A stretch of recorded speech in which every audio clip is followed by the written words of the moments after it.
Sepak bola modern tidak hanya berbicara soal gol dan kemenangan, tetapi juga soal siapa yang paling kuat dalam hal finansial. Klub-klub besar dunia punya mesin uang yang luar biasa, dan sumbernya biasanya terbagi menjadi 3. Pendapatan hari pertandingan, yaitu tiket, hospitality, dan semua yang didapat dari stadion. Hak siar, yaitu uang yang datang dari liga domestik maupun kompetisi Eropa, serta komersial yang mencakup sponsor, penjualan jersey, hingga tur pramusim. Dalam video kali ini kita 10 klub dengan pendapatan terbesar untuk melihat bagaimana klub-klub ini mengelola pendapatannya, dan apa yang membuat mereka bisa tetap bertahan di level elite. Di posisi ke-10 ada Arsenal. Klub asal London Utara ini berhasil meraup lebih dari 530 juta euro. Yang menonjol adalah pendapatan hari pertandingan mereka, lebih dari 120 juta euro. Emirates Stadium, dengan kapasitas besar dan harga tiket yang tinggi, selalu penuh setiap pekan. Kembalinya Arsenal ke Liga Champions juga menjadi dorongan besar, karena hak siar dari kompetisi ini bernilai sangat tinggi. Menariknya, meski sempat absen dari papan atas Eropa beberapa tahun, loyalitas fans mereka tidak pernah berkurang. Arsenal masih menjadi salah satu klub dengan atmosfer stadion terbaik di Inggris, dan itu terlihat jelas dari catatan keuangan mereka. Naik satu tingkat, di posisi ke-9 ada Chelsea. Total pendapatan mereka mendekati 600 juta euro. Yang membuat Chelsea unik adalah pembagiannya cukup seimbang. Ada sekitar 80 juta dari hari pertandingan, hampir 240 juta dari hak siar, dan lebih dari 270 juta dari sektor komersial. Walaupun performa di lapangan tidak selalu konsisten, pondasi bisnis Chelsea tetap kokoh. Mereka punya basis fans global yang luas, terutama setelah kesuksesan meraih gelar Liga Champions 2 kali dalam 2 dekade terakhir. Jadi meskipun ada masa transisi, Chelsea masih bisa mempertahankan posisinya di jajaran 10 besar klub terkaya. Berlanjut ke posisi ke-8, ada Tottenham Hotspur. Spurs meraih lebih dari 630 juta euro. Faktor terbesar datang dari stadion baru mereka, Tottenham Hotspur Stadium, yang menghasilkan lebih dari 140 juta euro hanya dari matchday. Angka ini luar biasa, bahkan lebih besar daripada klub-klub besar lain di Inggris. Stadion tersebut bukan sekadar tempat pertandingan sepak bola, melainkan arena multifungsi yang sering digunakan untuk konser, NFL, hingga berbagai event besar lainnya. Hal ini membuat Tottenham punya salah satu model bisnis stadion paling modern dan paling menguntungkan di Eropa. Kita lanjut ke posisi ke-7, yaitu Liverpool. Klub asal Merseyside ini berhasil mendapatkan hampir 700 juta euro. Sumber terbesar datang dari hak siar, dengan jumlah mendekati 300 juta euro.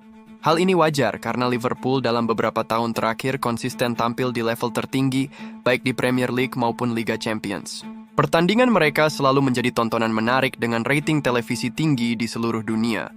Selain itu, sektor komersial mereka juga sangat kuat, berkat basis fans global yang tersebar dari Asia hingga Amerika. Penjualan merchandise Liverpool, terutama jersey, termasuk yang paling laris di dunia. Semua ini menjadikan Liverpool salah satu klub dengan pertumbuhan pendapatan paling stabil dalam 1 dekade terakhir. Di posisi ke-6 ada Bayern Munich. Klub raksasa Jerman ini mengumpulkan lebih dari 740 juta euro. Yang menarik, struktur pendapatan mereka sangat seimbang.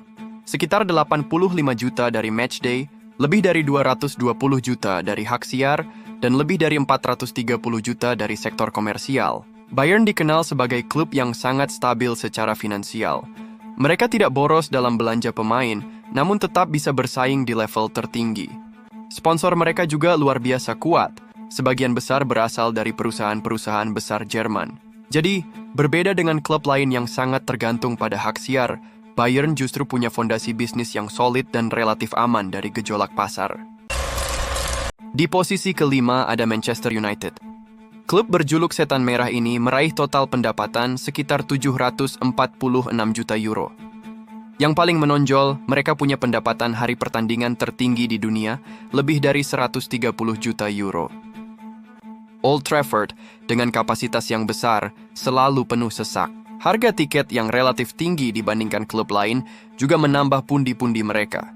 Selain itu, United masih menjadi salah satu brand sepak bola paling kuat di dunia. Dari segi sponsor dan komersial, mereka mampu menghasilkan hampir 400 juta euro. Meskipun performa di lapangan tidak selalu stabil dalam beberapa tahun terakhir, kekuatan nama Manchester United tetap luar biasa di mata fans dan sponsor global. Naik satu tingkat, di posisi keempat ada Barcelona. Klub asal Catalunya ini berhasil mencatat pendapatan total sekitar 800 juta euro. Padahal beberapa tahun lalu, mereka sempat dilanda krisis finansial serius. Namun, berkat restrukturisasi, penjualan beberapa aset, dan strategi bisnis yang agresif, mereka berhasil bangkit.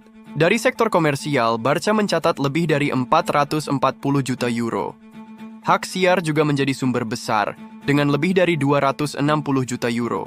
Sementara itu, Camp Nou yang hampir selalu terisi penuh memberikan lebih dari 90 juta euro. Fakta menarik, meski mereka kehilangan pemain sekelas Lionel Messi, daya tarik Barcelona tetap kuat, baik di lapangan maupun di pasar global. Kita masuk ke posisi ketiga, yaitu Paris Saint-Germain atau PSG. Klub asal Prancis ini mencatat lebih dari 801 juta euro. Yang luar biasa, lebih dari 500 juta euro berasal dari sektor komersial saja. Inilah klub dengan dominasi sponsor paling besar di dunia. Dukungan finansial dari perusahaan-perusahaan Timur Tengah membuat PSG bisa bersaing dalam urusan uang. Meski pendapatan hari pertandingan mereka relatif kecil, hanya sekitar 40 juta euro, sektor sponsor benar-benar menutupi kekurangan tersebut. Kehadiran bintang-bintang dunia seperti Neymar, Messi, dan Mbappe dalam beberapa tahun terakhir juga membuat brand PSG naik ke level global. Mereka bukan hanya klub sepak bola, tapi juga ikon gaya hidup dan hiburan. Di posisi kedua ada Manchester City. Klub asuhan Pep Guardiola ini meraih total sekitar 826 juta euro.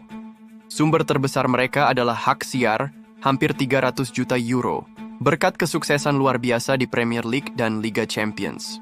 Komersial mereka juga sangat kuat, lebih dari 400 juta euro, seiring popularitas City yang melonjak drastis setelah meraih treble winner. Mungkin matchday mereka tidak sebesar klub-klub lain, namun strategi Citigroup yang menghubungkan banyak klub di seluruh dunia membuat mereka punya jaringan bisnis global yang unik. City adalah contoh bagaimana kesuksesan di lapangan bisa langsung bertransformasi menjadi pendapatan finansial yang masif. Dan akhirnya di posisi pertama ada Real Madrid. Klub asal Spanyol ini memimpin dengan total lebih dari 831 juta euro. Dari jumlah itu, lebih dari 520 juta euro berasal dari sektor komersial, menjadikannya yang terbesar di dunia. Sponsor raksasa seperti Emirates dan Adidas, ditambah penjualan jersey yang luar biasa, membuat Real Madrid tak tertandingi. Pendapatan hari pertandingan mereka juga sangat besar, lebih dari 100 juta euro, berkat Santiago Bernabeu yang terus direnovasi dan menjadi salah satu stadion paling modern di dunia. Fakta menarik, meski Real Madrid tidak selalu juara setiap musim, mereka tetap konsisten sebagai magnet finansial, membuktikan bahwa kekuatan brand Los Blancos benar-benar mendunia. Jadi, itulah gambaran lengkap tentang 10 klub sepak bola dengan pendapatan terbesar di dunia. Kalau kita perhatikan, tren paling jelas adalah betapa pentingnya sektor komersial. Klub-klub dengan nama besar mampu mendominasi, bahkan ketika prestasi mereka di lapangan tidak selalu konsisten. Premier League memberikan keuntungan besar lewat hak siar, sementara stadion modern juga terbukti bisa menjadi sumber uang yang luar biasa.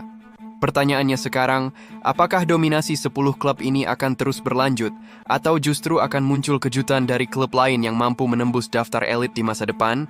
Waktu yang akan menjawab. Satu hal yang pasti, sepak bola modern adalah perpaduan antara prestasi di lapangan dan strategi bisnis di luar lapangan.